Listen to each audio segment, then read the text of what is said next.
আসসালামু আলাইকুম everyone, welcome back to my channel MR cooking world. আজকে আমি আপনাদের সাথে শেয়ার করব ঘরে থাকা বেসিক কিছু মশলা দিয়ে পোলট্রি মুরগি বা ব্রয়লার মুরগি রান্নার সবচেয়ে সহজ এবং মজার একটি রেসিপি। এই পুরো ভিডিওটা ফলো করলে আপনিও এরকম পারফেক্টভাবে ব্রয়লার মুরগি বা পোলট্রি মুরগি রান্না করতে পারবেন। চেষ্টা করেছি পুরো ভিডিওতে অনেক সহজভাবে শেয়ার করতে, আশা করি সবার কাছে ভালো লাগবে। আর এই ব্রয়লার মুরগি রান্না করার জন্য এখানে আমি 1 কেজি পরিমাণ মাংস নিয়েছি। আর মাংসগুলোকে আমি রেগুলার সাইজ করে কেটে নিয়েছি, খুব একটা বড় সাইজ করে কাটিনি। আর মাংসগুলোকে খুব ভালো করে ধুয়ে পানি ঝরিয়ে নিয়েছি। চেষ্টা করবেন মাংসগুলোকে ধুয়ে একটু পানি ঝরিয়ে নিতে। এখন ম্যারিনেট করে নিব। ম্যারিনেট করার জন্য এখানে দিয়ে দিচ্ছি হাফ চা চামচ লবণ, হাফ চা চামচ হলুদ আর হাফ চা চামচ লাল মরিচের গুঁড়ো। আর সাথে দিয়ে দিব 1 স্লাইস লেবু। এখানে আমি 1 স্লাইস লেবু কেটে নিয়েছি, লেবুর রসটা দিয়ে দিব। এই লেবুটা ব্যবহার করলে হয় কি, ফার্মের মুরগির যে একটা আষ্টে গন্ধ থাকে, এই গন্ধটা পাওয়া যায় না। তাই চেষ্টা করবেন এখানে সামান্য একটু লেবুর রস ব্যবহার করতে। এখন সবগুলো উপকরণ খুব ভালো করে মেখে নিব। ম্যারিনেট করে এটাকে প্রায় 10 থেকে 15 মিনিটের মতো রেখে দিচ্ছি। আর আপনারা চাইলে এটাকে সাথে সাথেও ভেজে নিতে পারেন, তবে আমি এটা 10 মিনিটের জন্য রেস্টে রেখে দিচ্ছি।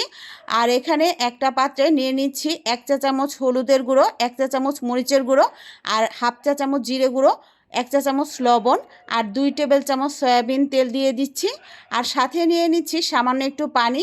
এখন সবগুলো উপকরণ একটু ভালো করে মিশিয়ে নিচ্ছি। এইভাবে মিশিয়ে নিলে দেখা যায় রান্নার সময় মশলাগুলো পুড়ে যায় না, আর মাংসের ফ্লেভারটাও অনেক বেশি ভালো আসে। তাই চেষ্টা করবেন মশলাগুলোকে আগে থেকে এইভাবে একটু প্রিপেয়ার করে রাখতে। এতে করে মাংসের ফ্লেভারটা অনেক বেশি ভালো আসে, আর বাটা মশলার মতো অনেকটা ফ্লেভার পাওয়া যায়। আর মাংসের ভিতরে মশলাটা ব্যবহার করলে পুড়ে যাওয়ার সম্ভাবনাটাও থাকে না। তাই মশলাগুলোকে আগে থেকে এইভাবে একটু ভিজিয়ে রেখে দিবেন। আমি সবগুলো মশলা খুব ভালো করে মিশিয়ে একটা সাইডে রেখে দিচ্ছি। আর চুলায় একটা প্যান বসিয়ে দিয়ে দিচ্ছি সয়াবিন তেল। এখানে আমি 1 কাপ পরিমাণ সয়াবিন তেল ব্যবহার করেছি। এখন সবগুলো মাংস একটু ভেজে নিব। আর এই মাংসগুলো ভাজার সময় অবশ্যই চুলার জালটা হাই টু মিডিয়াম হিটে রেখে মাংসগুলো ভেজে নিতে হবে। খুব একটা লো হিটে মাংসগুলো ভাজা যাবে না।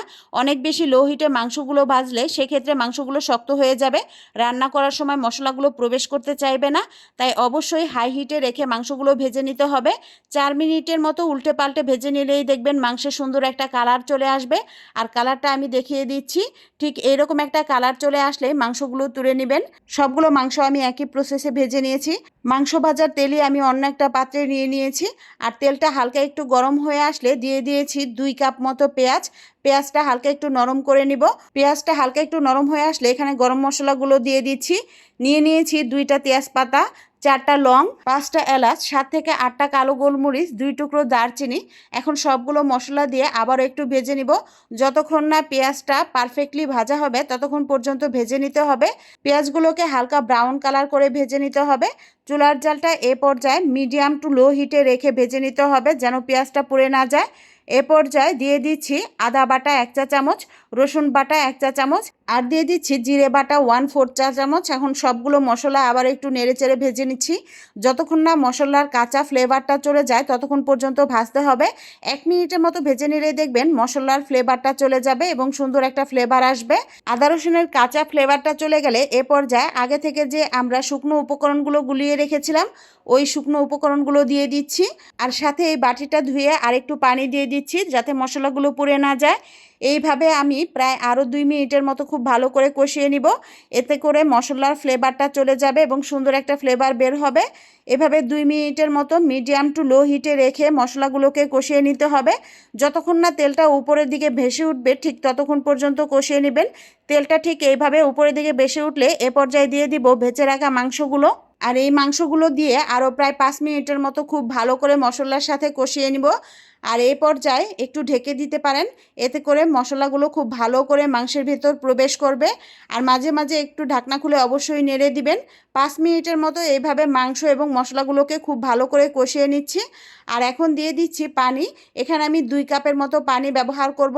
যেহেতু এই মাংসটা আমি অতিরিক্ত পরিমাণে ঝোল রাখবো না, একটু গ্রেভিটা ঘন করে রান্না করব, তাই আমি এখানে 2 কাপ পরিমাণ পানি ব্যবহার করেছি। আর কেউ যদি ঝোলটা বেশি পছন্দ করেন সেক্ষেত্রে পানির পরিমাণ বাড়িয়ে দিতে পারেন।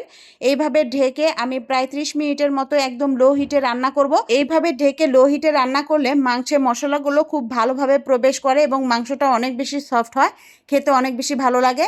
আর শেষ পর্যায়ে এখন দিয়ে দিচ্ছি সামান্য একটু জিরে ফাঁকি। জিরেগুলোকে ভেজে একটু পাটায় বেটে নিয়েছি। এখন এই জিরেটা ব্যবহার করে আরও প্রায় 5 মিনিটের মতো এইভাবে রান্না করে নিব। আর এই পর্যায়ে চুলার জালটা অবশ্যই একদম লো হিটে রেখে তারপর রান্না করে নিতে হবে। তো আজকের এই মুরগির মাংসের রান্নার রেসিপিটি আপনাদের কেমন লাগলো অবশ্যই কমেন্ট বক্সে কমেন্ট করে জানাবেন। আর সম্ভব হলে চ্যানেলটিকে সাবস্ক্রাইব করে পাশে থাকবেন। সবাইকে অসংখ্য ধন্যবাদ জানিয়ে বিদায় নিচ্ছি। আল্লাহ হাফেজ।